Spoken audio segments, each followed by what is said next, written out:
মাফ করে দাও মানে? 4টা বছর পরে সে এখন তুই মাফ চাচ্ছ? হাল ছেড়ে দিচ্ছ? তো আমি আর কি করবো, আমাকে একটু বলবা? একটু বোঝার চেষ্টা করো। তোমার আর আমার ধর্মটা আলাদা, চিনি। তোমার ফ্যামিলি কখনোই আমাদের সম্পর্কটা মেনে নেবে না। তুমি কি আমাকে ভালোবাসো না? আরে, দুনিয়ার সবাই মেনে না নিলে যদি আমার প্রতি তোমার ভালোবাসাটা কমে যায় না, তাহলে থাকো, আমি চললাম।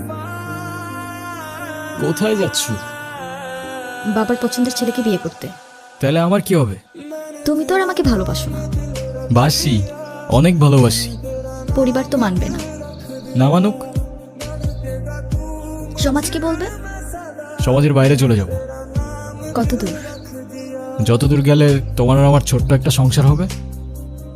আগলে রাখতে পারবে? সারা জীবন।